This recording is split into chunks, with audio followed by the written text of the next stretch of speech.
Bueno, hermanos, sean todos bienvenidos. El informe lo vamos a dar al final. Vamos a dar la prédica y el informe lo doy al final. Para que vayamos a nuestras Biblias, a la primera carta a los Corintios. Vamos a empezar una nueva serie en la carta a los Corintios. Así que vamos a ir a la primera carta a los Corintios, capítulo 1, y vamos a estar hoy una breve introducción y con un mensaje en el versículo del 1 al 3. ¿De acuerdo? Me dicen amén cuando lo tengan. Primera carta a los Corintios, capítulo 1, versículo del 1 al 3. Y la palabra de Dios dice así: Pablo, llamado a ser apóstol de Jesucristo por la voluntad de Dios, y el hermano Sóstenes, a la iglesia de Dios que está en Corinto, a los santificados en Cristo Jesús, llamados a ser santos, con todos los que en cualquier lugar invocan el nombre de nuestro Señor Jesucristo, Señor de ellos y nuestro. Gracias y paz a vosotros, de Dios nuestro Padre y del Señor Jesucristo. Padre, en esta mañana que venimos delante de tu presencia, venimos regocijándonos por el privilegio de venir y estar en tu casa, en ese lugar que tú has determinado para adorarte. Queremos agradecerte, Señor, por tanto favor inmerecido, por cada bendición que has traído a nuestras vidas por medio de la salud, de la educación, del alimento, Señor, de un techo donde vivir. Gracias por esta iglesia donde podemos congregarnos y escuchar tu palabra. En este momento, Señor, que nos disponemos a exponer la palabra, te pido que pongas en mí la facilidad para poder explicar tus verdades y en el corazón de mis hermanos una buena tierra para poder recibir tu palabra, como esa semilla que da su fruto a su tiempo, al 30, al 100 por uno. Gracias por cada uno de los que están acá, y te pido que tomes control de nuestra mente para que todo lo que hablemos conforme a tu palabra pueda ser en nosotros, Señor, un rema y algo que cambie nuestra forma de vida. Que tu Santo Espíritu obre de tal manera que a pesar de las limitaciones de este siervo inútil, sea tu palabra resonando en medio de la voz de tu siervo. En el nombre de Jesús te damos gracias. Amén. Pueden sentarse, hermano. Vamos entonces a estar hablando hoy. Vamos a comenzar una nueva serie. ¿Qué pasó? Se está transmitiendo.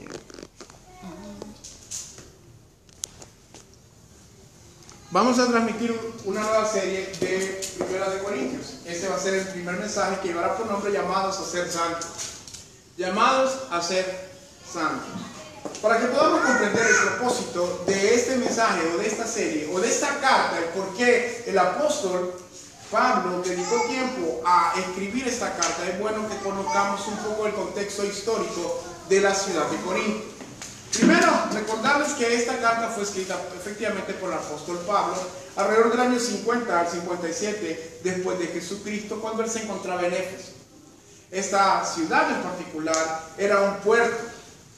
Era un puerto y como tal era un lugar muy cosmopolita. Para aquellos que no sepan qué significa esa palabra, significa que había muchas culturas que se involucraban en esta ciudad. Había muchas personas que venían de diferentes lugares del mundo conocido y hacían mucho comercio. Ustedes pueden, no sé si alguien conoce el puerto, pero en Puerto Cortés suele haber muchas personas que no solamente son hondureñas, sino que hay americanos, hay europeos, hay diferentes lugares porque es un lugar de acopio. Bueno, el lugar de Corinto era un lugar donde se realizaba mucho comercio. Por lo tanto, llegaban muchas personas de diferentes lugares a poder hacer comercio y como tal también traían sus costumbres paganas a esta ciudad. Una ciudad que estaba plagada principalmente por el libertinaje sexual. Un lugar donde hasta habían llegado a acuñar una frase cuando querían referirse a algún tipo de pecado sexual en particular, decían: vamos a corintiarizar. Eran tan perversos en el ámbito sexual y eran tan diversos a la hora de practicarlo que las personas habían llegado a acuñar esa frase: vamos a corintiarizar. Era una expresión a referirse a actividad sexual promiscua. Era una ciudad que efectivamente tenía algunas virtudes, ¿verdad? Una de las cuestiones más comunes de aquella época eran los Juegos Olímpicos. ¿Sí? Han visto la famosa guirnalda. Nosotros hasta el día de hoy seguimos una tradición que cada 4 años se celebra en el mundo las Olimpiadas, ¿no? Los Juegos Olímpicos. Bueno, en Corinto era un lugar donde también se practicaban estos juegos y era muy común ver entonces este tipo de prácticas. Un lugar de comercio, un lugar de diferentes religiones, con una gran cultura de personas, y en medio de eso, con una depravación sexual, irrumpió el Evangelio. Pablo, allá en el capítulo 18 de Hechos, se relata que él está por entrar a Corinto y Dios le dice, entra a ese pueblo porque yo tengo mucho pueblo ahí. Entra a la ciudad, no lo tengas tu pie. Y hoy, con este, saber este contexto, sobre todo en el aspecto sexual, pues era una ciudad sexualmente muy activa y en un lugar donde no hay muchas reglas morales es difícil comportarse. ¿Sí?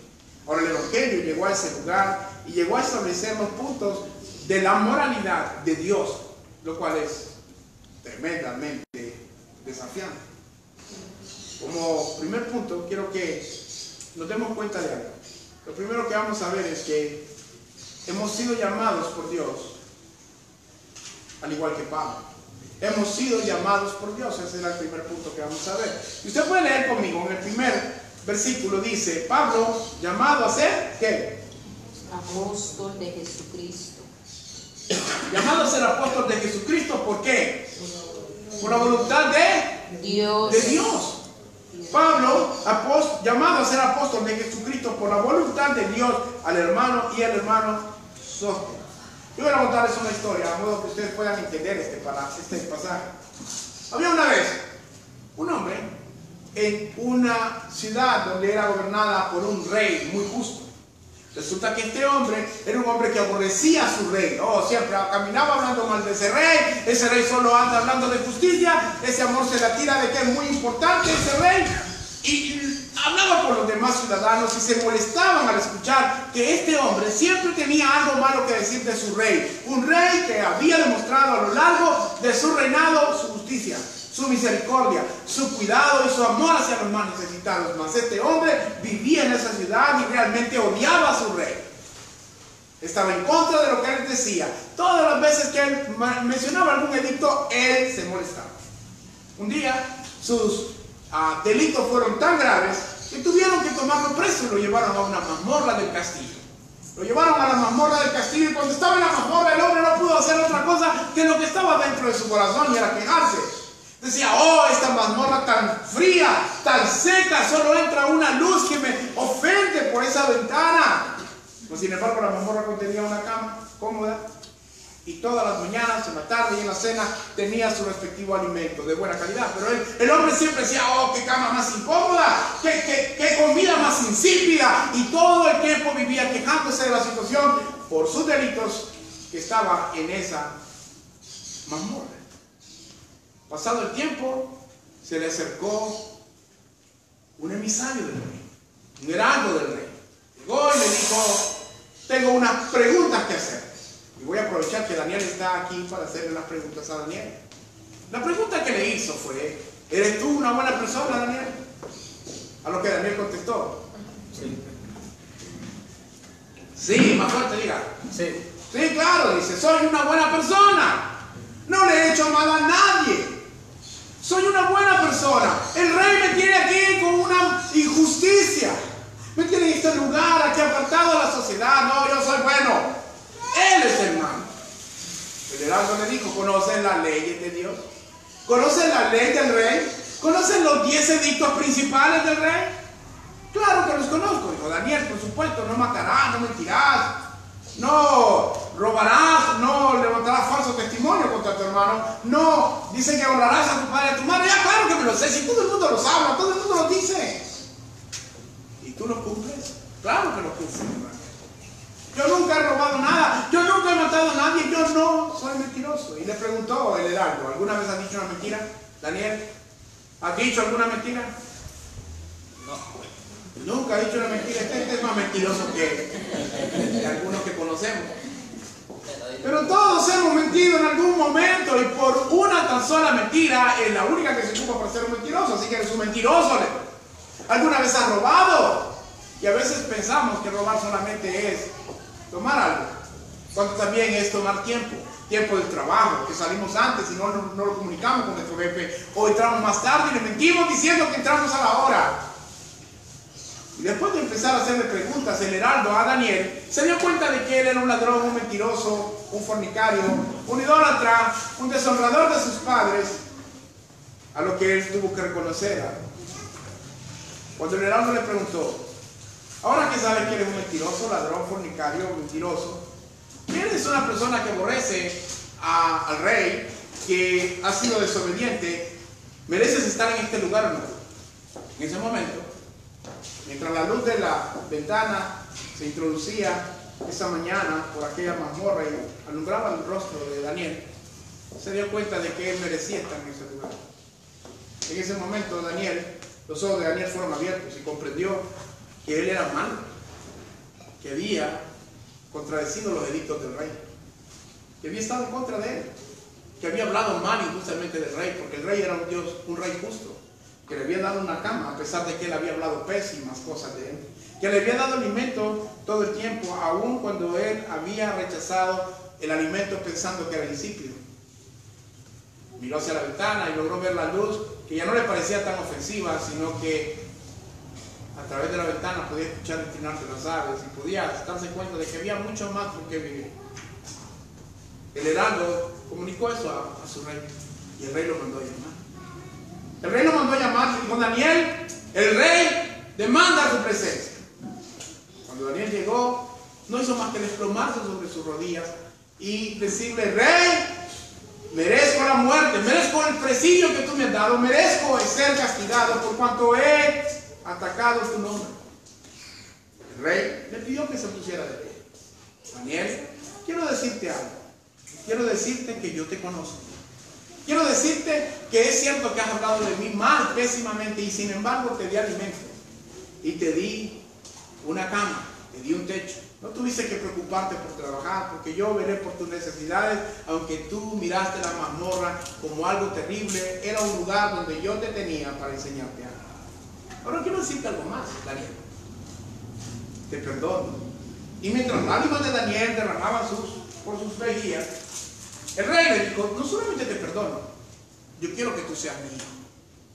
Rey, ¿cómo puedo ser yo tu hijo si he blasfemado tu nombre, si he estado en contra de tus edictos? ¿Qué ejemplo podría ser yo para aquellos que realmente te aborrecen? Le dijo el rey, no importa, yo te perdono. Y te perdono porque te amo. Ahora, usted podrá entender en esta historia que en esa historia estamos ejemplificados todos y cada uno de nosotros. En nuestro estado natural aborrecemos, criticamos, cuestionamos y negamos a Dios con nuestra forma de vida. La misma Biblia dice que estamos muertos en delitos y pecados, alejados de la ciudadanía de Dios, sin esperanza y sin Dios. Esa es nuestra realidad humana cuando estamos lejos de Dios.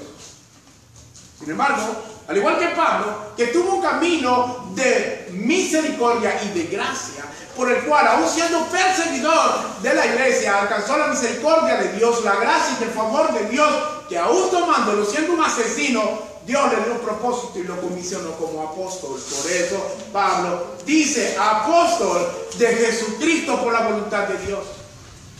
Aquí algunos podrán decir, bueno, es cierto, yo no he sido asesino, pero aquellos que evidenciamos la palabra de Dios sabemos que cuando hemos deseado el mal a alguien somos tan asesinos como aquel que está preso por haber asesinado a alguien. Sabemos que somos tan ladrones como aquellos que han robado grandes cantidades y lo que te han robado es una simple tortilla a tu casa. Así es, robarse las tortillas es pecado. Probar la comida antes de tiempo, cuando tu mamá o tu papá están cocinando sin permiso, es pecado. Oye, pastor, qué duro usted. Eso no es estándar de Dios.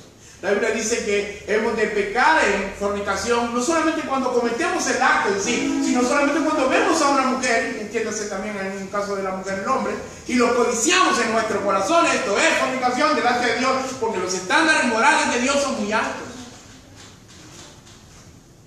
Entonces, Pablo, sabiendo que era perseguidor de la iglesia, lo primero que dice a los corintios es, apóstol de Jesucristo, por la voluntad de Dios. Y aquí yo quiero detenerme un momento para que usted pueda digerir esto y entender una cosa. El hecho de que usted hoy esté en una iglesia, no es porque usted crea que es bueno, porque no es bueno, no hay ni uno. El hecho de que usted tenga una iglesia no es porque se le prestó el bombillo y dice, ah, no, caramba, voy a ir a la iglesia.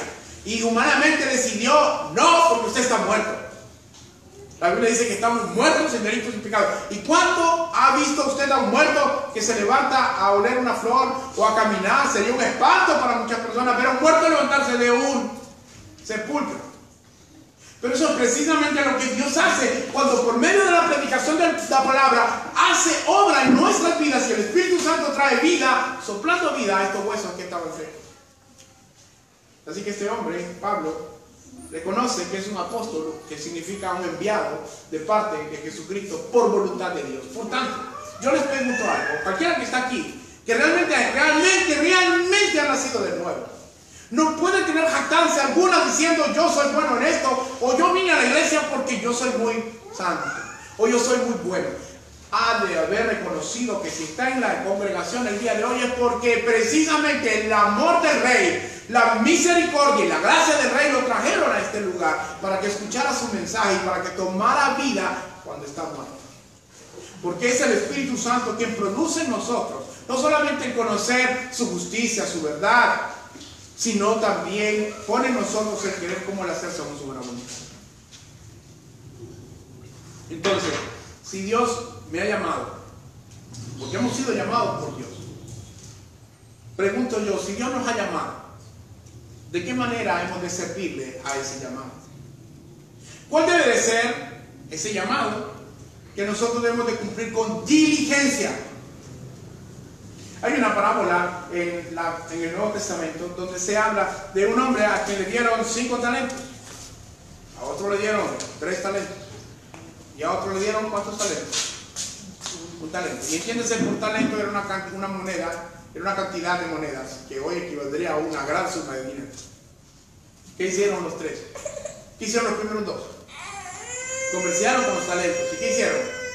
Le entregaron frutos de ese talento o de esas monedas que le había dado su Señor. ¿Pero qué pasó con el último? Enterró. Y cuando enterró el talento, ¿qué hizo? ¿Qué dijo? Sabía que eras ¿qué? Un hombre estricto. ¿Y por cuánto qué hice? Tomé el dinero y lo escondí, lo guardé. Imagínense el grado de necedad. Primero, imaginémonos que el talento más o menos era como $10,000. $10,000 en nuestra moneda son 240,000 empiras. Supongamos que 250,000 empiras. Supongamos que yo le doy 250,000 empiras a Daniel para que los trabaje en mi nombre. ¿Qué tan lógico es que Daniel los esconda y me lo vuelva a dar intacto? Pregunto, si yo voy al año, ¿valdrán lo mismo los 250,000 de empiras? No valen lo mismo, se devaluaron, ¿no? Así que el dinero que le entregó fue menos de lo que le habían confiado. Y aún a pesar de reconocer de su maldad, él incrimina: tú eres un ser estricto, tú eres un hombre estricto, ¿cómo mejor te lo devuelvo? ¿Por qué no lo devolvió en ese momento? ¿Por qué no dijo, no señor, yo no soy digno que me deje este dinero, mejor tómalo, voy a hacerlo al otro? ¿Verdad que no? Él quería hacerle un mal a su Señor. Tal vez nunca lo ha visto de esta manera, pero el punto aquí es que Dios te ha dado también talentos, no en monedas, sino en habilidades. ¿Tú sabes identificar en qué eres bueno para el Señor? ¿A qué te ha llamado el Señor? Porque si tú a esta altura del baile no conoces para qué te llamó el Señor, yo no sé, ¿qué andas haciendo en la iglesia? Porque en la iglesia es muy fácil venir, sentarse, irse. Venir, sentarse, irse. Venir, sentarse, aguantar las palabras del pastor e irse. Es más sencillo eso que ponerte a trabajar y hacer lo que Dios te llamó. Ahora, si Dios me ha llamado, como lo hizo con el apóstol Pablo, ¿a qué me llamó el Señor? Y a lo que te llamó el Señor, una vez que tú identificas a qué te llamó el Señor, debes de trabajar en pos de lo que Dios te llamó. Porque no es por voluntad tuya, es por voluntad de Dios. Y si es por voluntad de Dios, hay un propósito. Imagínate un momento esto. Todo lo que tus ojos contemplan, la maravilla y la complejidad de la naturaleza, la precisión de Dios al hacer tanto el universo como las cosas más pequeñas y diminutas, como el estómago de una pulga. El Dios que creó todas estas maravillas te ha condicionado, te ha llamado, te rescató, te sacó de la mazmorra, te dio un propósito, te llamó su hijo, te salvó y te ha dado una misión que tú tienes que identificar y cumplir. Y esa misión es de parte de Dios. Ahora yo te pongo a pensar, yo te voy a decir, no somos los mejores músicos. Mi hijo necesita practicar, yo necesito practicar, mi esposa necesita practicar, mi hija también necesita practicar. Pero una cosa comprendí yo, Yo cuando conseguí ese teclado, no lo conseguí para mí. Cuando lo conseguí fue para un grupo de crecimiento y dije, Señor, tráeme un músico. ¿Saben cuántas veces llegó un músico? Solo una vez. Y entonces dije, no, Señor, vamos a ayudar a un muchacho para que aprenda a tocar en la iglesia y toque un día. Y estuvo 2 años aprendiendo y nunca tocó en la iglesia.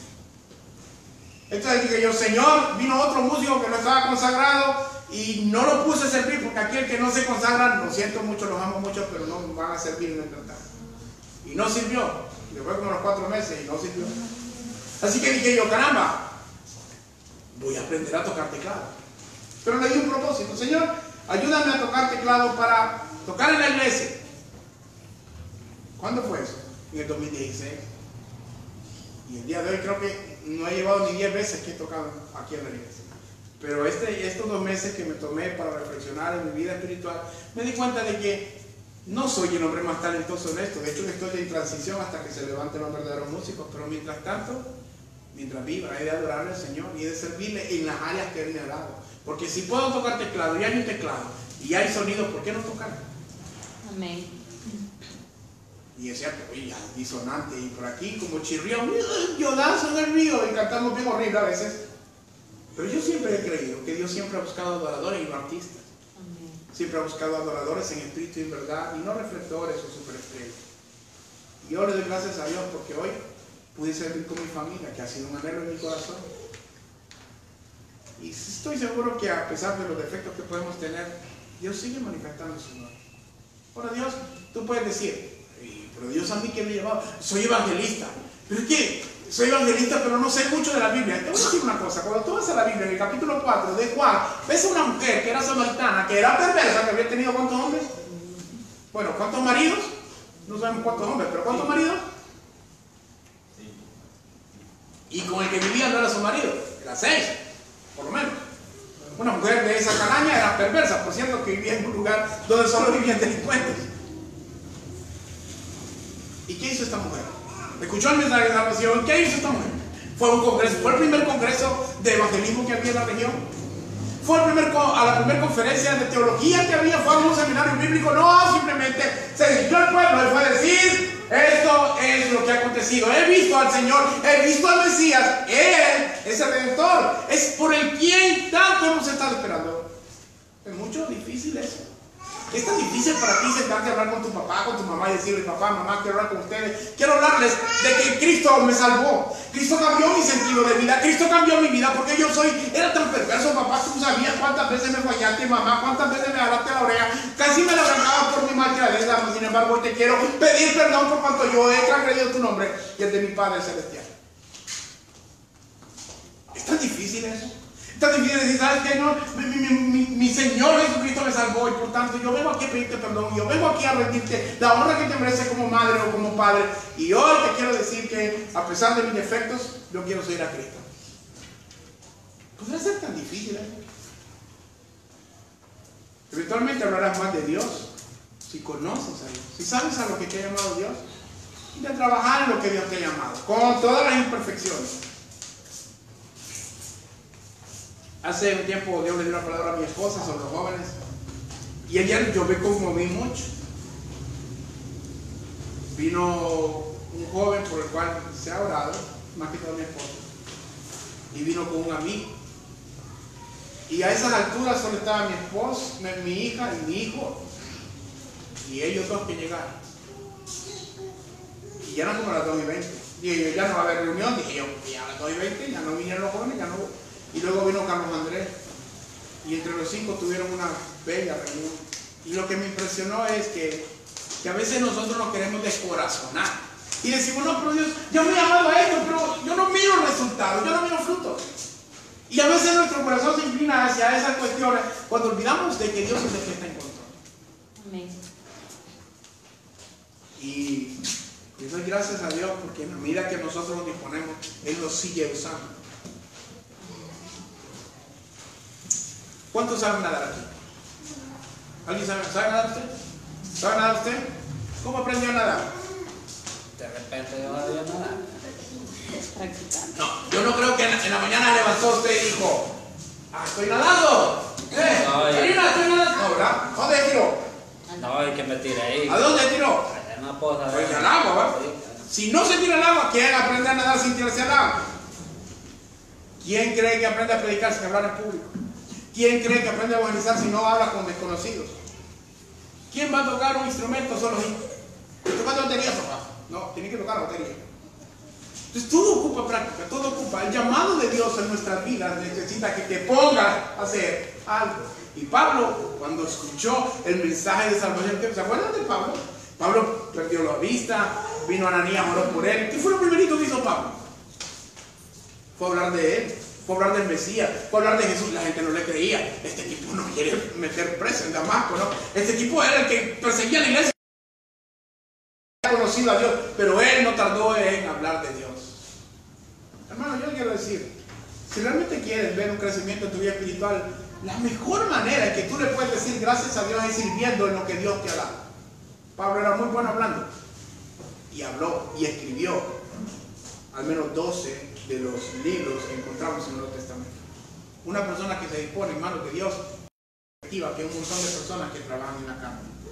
Como segundo punto quiero darte que hemos sido llamados a ser santos. Mira el versículo 2, dice: a la iglesia de Dios que está en Corinto, a los santificados en Cristo Jesús, llamados a ser ¿qué? Santos. Santos. Con todos los que en cualquier lugar que invocan el nombre de nuestro Señor Jesucristo, Señor de ellos y nuestro. Hermanos, escuchen bien lo que Pablo está diciendo. A la iglesia de Dios que está en Corinto, este mensaje es personal para ellos. ¿Por qué? Resulta que cuando usted lee la carta de los Corintios se da cuenta de que había al menos 5 tipos de problemas diferentes. Les voy a mencionar algunos. Había problemas de divisiones, como veremos en los próximos mensajes en las siguientes semanas. Habían personas que habían escuchado, cuando Pablo se fue, Pablo estuvo 1 año y medio en Corinto, y cuando Pablo se había ido, empezaron a llegar otros predicadores muy buenos, como Apolos, como Pedro. Y en el capítulo 1, más adelante veremos, bueno, otro día vamos a ver, cómo algunos decían: yo soy de Pablo, yo soy de Apolos, y yo de Pedro, y yo de Cristo, decían algunos.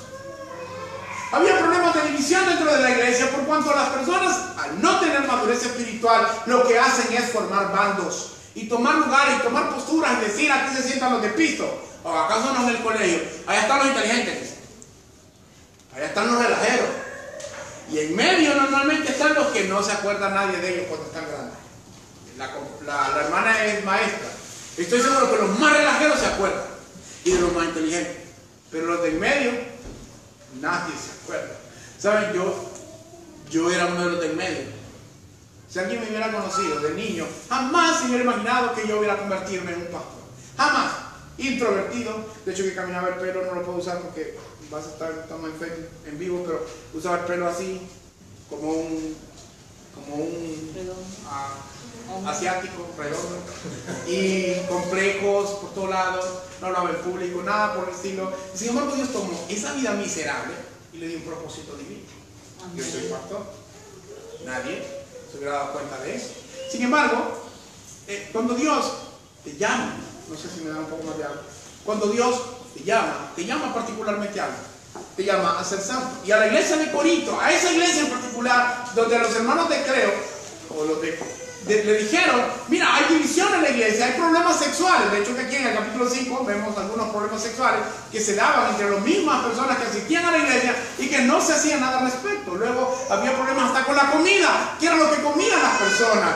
Había problemas porque tomaban cosas que eran santificadas a los dioses paganos y lo miraban perfectamente bien hasta el día de hoy. Y cuando hablemos de eso vamos a hablar que cuántas veces nosotros comemos pan de muerto.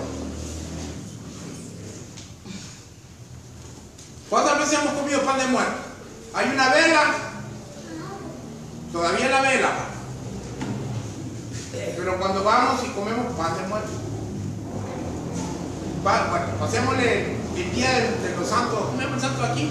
De por ahí, San Juan, el mero 24, ¿qué hacemos? Vamos a comprar, ya se va a la feria, vamos a aprovechar a comprar porque se va a la feria y el último día es una oferta, ¿no? Y vamos y corremos y los zapatos que valían 500 valen 250. ¡Qué bendición del Señor! Y parecían cosas sencillas, pero realmente nosotros perdemos de vista. Y cuántas veces nos comportamos de una manera que no vivimos en santidad. Ahora, también tenían problemas acerca de la resurrección.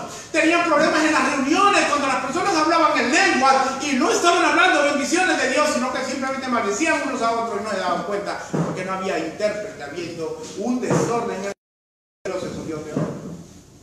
Así que Dios les dice a través de Pablo a la iglesia que está en Corinto: tengo algo que decirles, sean santos y santifíquense. Y aquí vamos a hablar de dos cosas en particular. Primero, de Dios, los verdaderos hijos de Dios son delante de Él llamados santos. Escuchó bien, santos.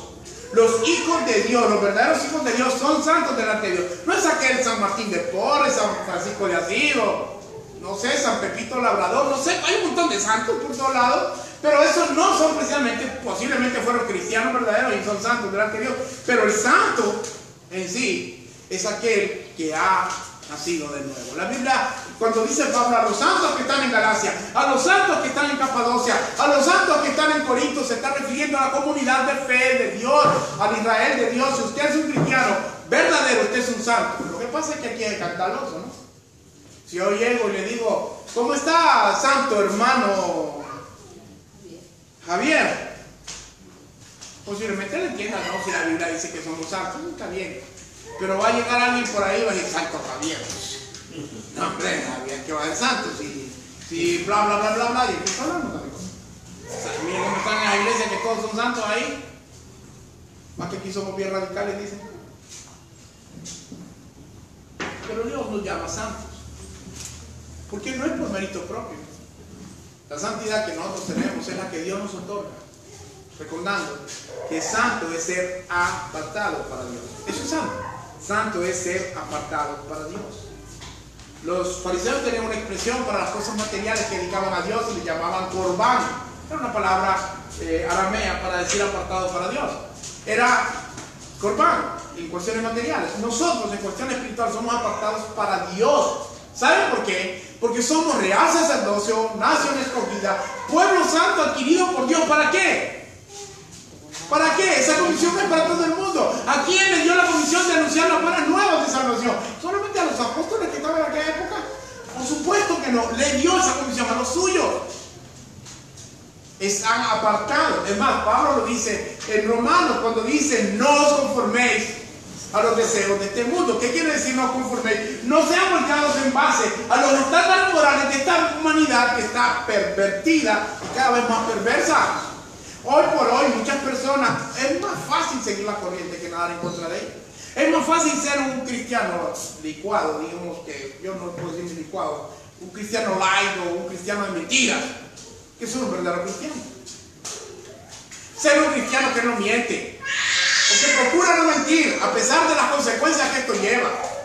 Ser un cristiano que está dispuesto a negarse a sí mismo, tomar su cruz cada día y seguir a Cristo, no son muy fáciles de encontrar. ¿Sabe por qué?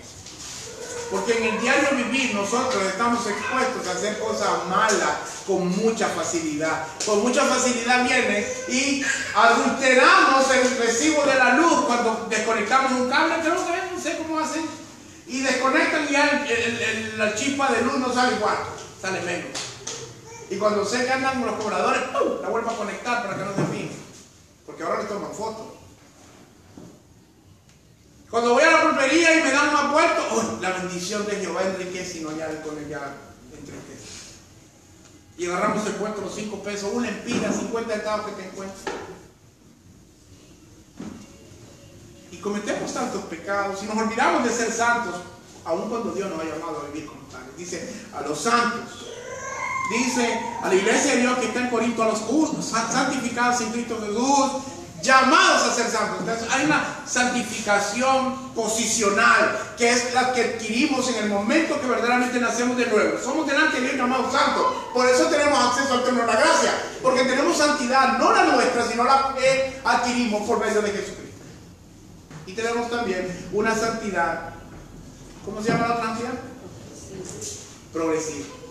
Una santidad que es la que vivimos mientras estamos en este cuerpo de carne. Esa que nos ayuda por medio del Espíritu Santo a lidiar con los pecados para decirle: no, no voy a pecar, no voy a hacer esto, no voy a hacer lo otro. Pero no por el temor de que Dios me vaya a castigar, sino por el respeto y el amor que Dios se merece por cuanto Él me tomó cuando estaba en la mazmorra y me dio un propósito divino. En gratitud Yo sirvo a Dios y busco la santidad por cuanto Dios es bueno, por cuanto Dios lo merece. Y como cantábamos ahora en la canción, recibe toda la gloria y todo el honor. Y su vida, hermano, debe ser, como es carta leída, una carta que pueda decir: Dios verdaderamente me ha perdonado, me ha santificado y me ha dado propósito. Esa es la carta que la gente tiene que leer. Pero cuando miran a un cristiano, ¿cuántas veces miran otras cosas? Otras veces miran al cristiano y dicen: yo soy un hipócrita, yo soy un chismoso, yo soy un mentiroso. Y cuando se sorprenden, va, y es que vas a la iglesia vos. No, te quema la mano cuando das esa Biblia vos. Diablo. Para ser cristianos como esos dicen. Y yo sé que en algún momento injustamente le han dicho algo decía a usted, tal vez injustamente. Pero ¿y si se lo han dicho cuando tienen razón? Cuando eres desobediente, malcriado, insolente, mentiroso, hipócrita. Cuando te escudas detrás de una mentira por no decir la verdad. Miren, Dios es un Dios de oportunidades. Y todos hemos pecado. Y nuestros pecados pueden ser aborrecibles y perversos. Pero lo hermoso es que cuando Dios te perdona, te declara santo. Y dice que Él no trae a memoria tus pecados. Porque el único que te acusa es el diablo. Dios no va a decir: ah, ¿te acordás que allá en 1987, cuando estabas allá, le pegaste a tu hermana? Cuando Él te perdonó, cuando tú confías tus pecados, Él es fiel y justo para perdonarte y limpiarte toda maldad. Esa es la promesa de la cual usted tiene que agarrarse. Y si Dios le ha llamado a ser santo, viva su vida de tal manera que las demás personas puedan ver en usted un verdadero cristiano. Porque, hermanos, son una cosa terrible que usted diga que es cristiano, pero viva como un perverso mundano. Porque se desacredita la fe. ¿Qué dicen de los pastores? ¿Qué se dicen de los pastores? Ladrones, vividores, que no trabajan. A mí me hace mucha gracia porque yo estudio leyes. Y dicen: ¿y vos qué vas? Yo voy a ser abogado. Abogado. Y pastor, vas a ser de los perros. Abogado y pastor, porque el abogado dice que es un mentiroso. Y los pastores hay un montón de que es un mentiroso. Ustedes van mal. Hasta el punto de que en las comerciales no les dan crédito ni a los pastores, a los curas tampoco. Por lo menos a los curas, a los pastores y a los abogados no les dan crédito. Para que sepan, ¿no? La cuestión es que Dios nos ha llamado a ser santos. Y dice: como las demás iglesias. Como las demás iglesias, hermanos, ¿ustedes creen que el estándar de santidad aquí es más alto que el de Amor Viviente o el de Asamblea de Dios o de mi Movimiento Misionero Mundial? ¿Ustedes creen que a nosotros nos pone un estándar más alto que los demás o más bajo? En ningún sentido. Dios demanda su justicia y su perfección y su santidad y su mandamientos a todos por igual, a todos los hombres, a todos, es general. El hecho de que algunos de nosotros vengamos y nos queramos escurrir bajo algún escudo para poder tergiversar la palabra a nuestra conveniencia, eso es muy personal de cada uno, pero la realidad es que la palabra da los estándares oficiales de Dios, porque como hemos dicho en esta congregación, el estándar infalible de Dios de conducta es su palabra. Aquí no es lo que el pastor dice, aquí es lo que la palabra dice. Si el pastor afirma una verdad de la palabra, haga caso, porque si no hace caso, ¿qué? ¿Qué? Si yo le digo: hermano, el jueves tenemos reunión acá y usted no quiere venir, que sábado juega a Olimpia con no sé quién, Motagua a la final, o hoy. ¿Cuándo es? Oye, hermano, juego al bar que en la mañana, en la tarde algunos vieron pecado. Pero hay personas que dicen: no, tengo algo más importante que hacer que congregarme en la casa de Dios. Bueno, si estás trabajando te entiendo, si estás enfermo te entiendo, pero pudiendo hacer algo bueno y no lo hace, ¿qué dice la Biblia? ¿Qué es pecado? Aquel que puede hacer lo bueno no lo hace, ¿qué es? Pecado. Pero pudiendo ir y tú no vas: no voy a ir, porque es que esto es incómodo, y es que entiendo de vez en cuando. Si vas a dedicar tiempo a tu familia y no tienes otro día, pues está bien, dedícase. Yo te entiendo. Dios tampoco es así de fariseo, pero por favor, busca primeramente el reino de Dios y su justicia. Todo lo demás es secundario, todo lo demás. Así que Dios nos ha llamado a ser santos. Por último, Dios nos ha llamado a disfrutar de la gracia y de su paz. Miren lo que dice el versículo 3: gracia y paz a vosotros de Dios nuestro Padre y del Señor Jesucristo. Cuando hablamos de gracia, siempre hemos hablado de algo, como dice en el Nuevo Testamento la palabra charis. Gracia, charis, significaba, en el griego antiguo, significaba un favor inmerecido hacia un amigo. Pero en el Nuevo Testamento, en el Evangelio, se enseña como gracia un favor inmerecido de un enemigo, hacia un enemigo. Nosotros éramos enemigos de Dios. La Biblia dice que éramos opuestos a su mandamiento. Y como enemigos de Dios merecíamos lo peor. Pero sin embargo, Dios aún así tenía una gracia, benevolencia y una misericordia hacia nuestras vidas. Y voy a dar solamente un ejemplo, basándome en el aforismo que les di al inicio, acerca del hombre que está en la mazmorra. El hombre había hablado mal de su rey, y a pesar de eso, tenía comida. Y a pesar de eso, tenía un techo. Y a pesar de eso, tenía acceso hacia afuera de la mazmorra por medio de la ventana, y tenía un lugar donde comer. Ahora, muchos de los que hemos estado aquí, por la cotidianidad de las cosas, solemos menospreciar lo que tenemos. ¿Cuántos, y voy a hacer un ejemplo, ¿cuántos de ustedes dan gracias hasta por los zapatos que tienen? ¿Por qué digo esto? Porque a veces dicen, ya aparezco foto yo con la misma camisa. A mí un día pregunté esto en una iglesia hace como 3 años. Yo tenía, no sé si se acuerdan, yo tenía una camisa roja que tenía blanco aquí, verde, está bien bonita la camisa.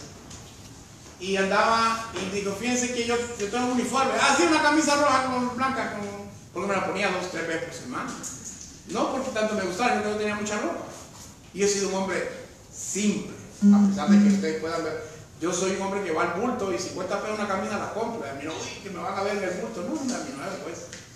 Cuando era pequeño, sí, no sé, los que son de mi generación se acordarán que ir al bulto era una vergüenza.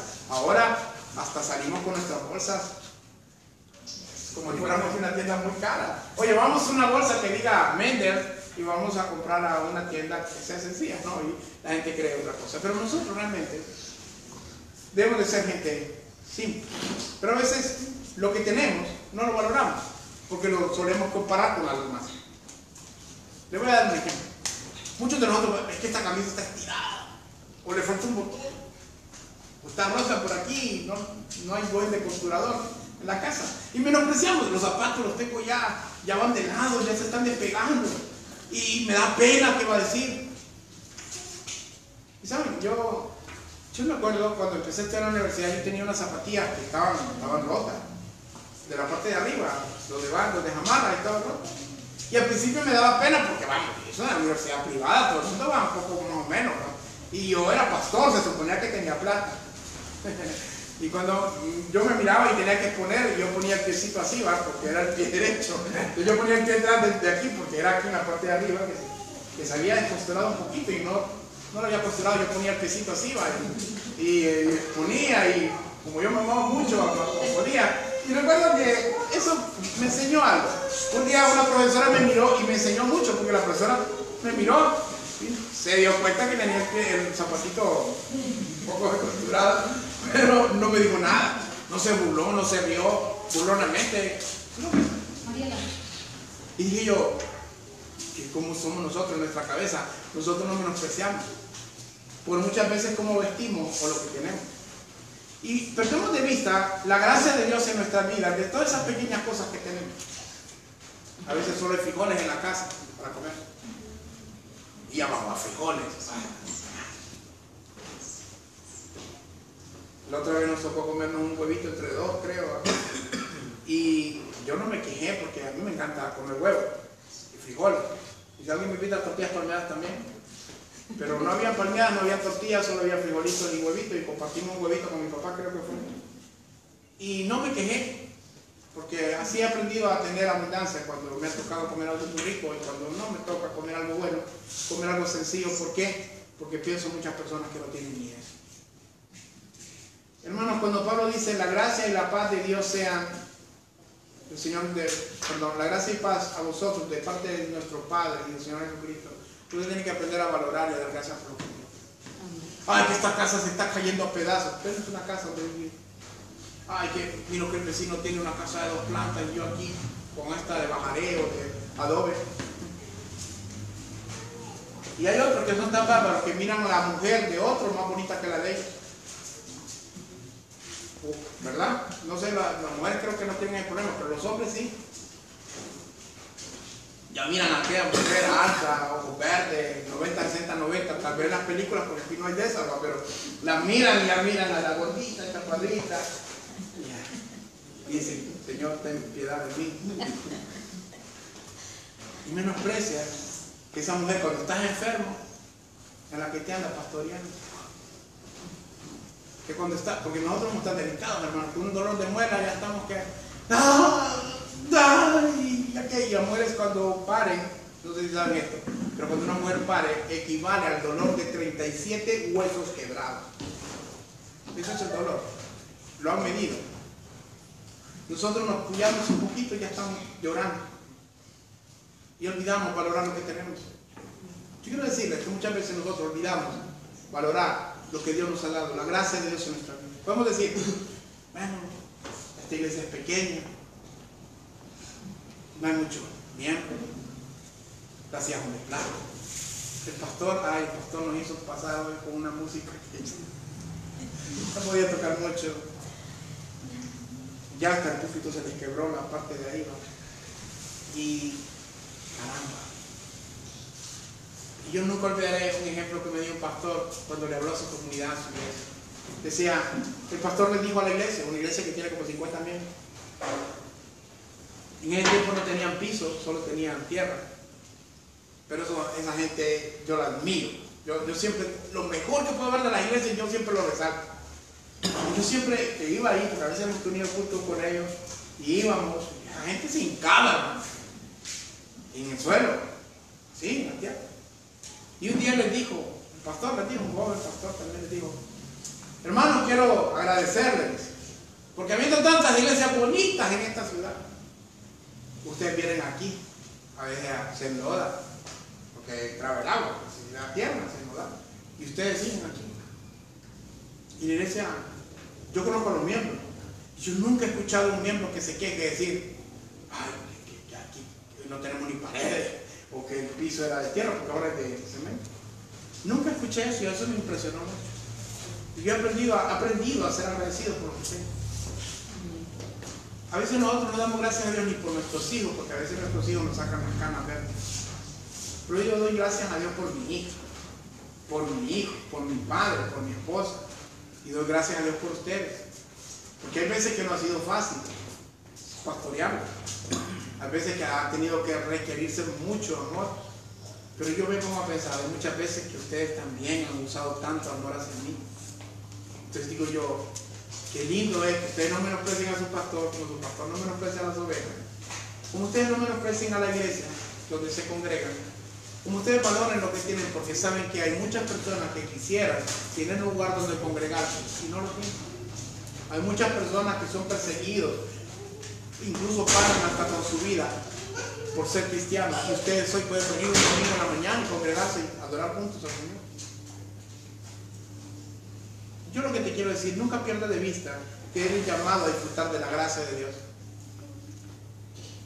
¿Tienes deuda? ¿Cuántos tenemos deudas aquí? Es gracia que esta semana pasó un cobrador, ¿no? La misericordia de Dios me dio para pagarle una parte. Alegre, porque me van a despedir porque no cobro a nadie y me quieren pagar. No me preocupe, yo lo recibo tranquilo. Si no tengo pisto no le pago, pero lo recibo bien. Pasó ayer otra vez alegre. No, yo le dije el martes. No, yo. Y las deudas que muchas veces tenemos, que pueden a veces nos asfixian. Porque hay gente que a eso se dedican los cobradores, a cobrar. Y usted reciba los tranquilos y están cobrando. Están haciendo su trabajo. Imagínense que andan haciendo su trabajo y uno los trate mal. ¡Qué barbaridad! Él no tiene culpa. Yo siempre le digo, yo quiero pagar pero no tengo pisto. Espérenme. Cuando tengo pisto pago, no hay problema. Y hasta el día de hoy, ningún cobrador se ha ido enojado conmigo. A mí hasta alegre.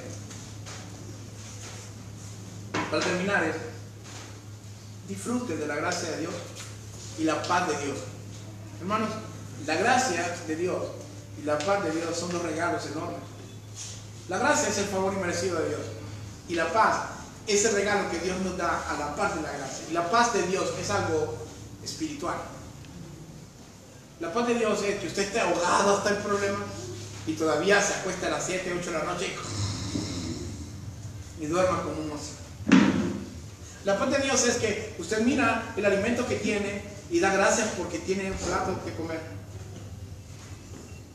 a pesar de que solo sean frijolitos o compartan un huevo. La paz de Dios le da una perspectiva diferente en su vida para que usted repose.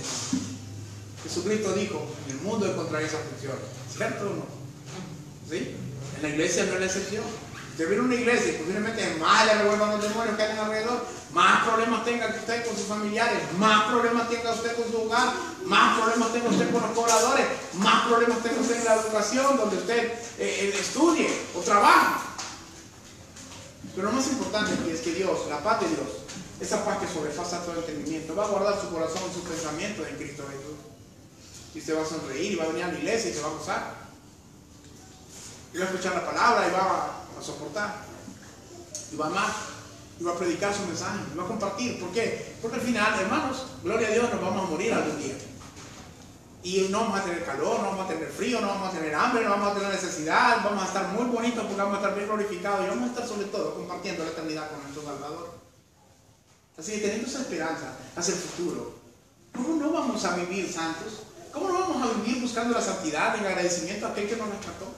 ¿Cómo no vamos a ser agradecidos por cuanto nos ha llamado, siendo tan perversos, siendo tan criticones hacia la palabra de Dios o hacia Dios mismo? Y a pesar de eso, Dios nos llamó, nos adoptó y nos ha dado propósito, nos ha amado a pesar de nuestras debilidades y nuestras dificultades, y a pesar de eso nos ha comisionado y nos ha dado el regalo de su gracia y de su paz, para que valoremos lo que tenemos, para que disfrutemos lo que tenemos. Que la próxima vez que tengas que comer algo, no hagas la operación del chancho. Ya se los he dicho, ¿eh? No sean como los cerditos. ¿Cómo hacen los cerditos? ¿Cómo comen los cerditos? ¿Han visto algunos cerditos poner sus dos pezuñitas y orar? No, el cerdo solamente ¿qué? Traga, come, traga. Pero nosotros ¿qué tenemos que hacer? Orar. Gracias, Señor. Tengo alimento, tengo un techo, tengo una familia. Vengan, hijos, oro por ustedes. Gracias por ti, gracias por ti. Que Dios te bendiga, que tengan un bonito día. Hermanos, cuando usted aprende estas cosas, verdaderamente su vida tiene un sentido. Yo le animo a que sea santo, que viva en santidad, que busque a Dios verdaderamente, que cuando esté triste y angustiado se lo entregue al Señor su corazón. Le diga: Señor, perdóname. Señor, ayúdame. Señor, estoy triste. Señor, estoy tocado. Mira que tengo tantos problemas, pero Señor, ayúdame.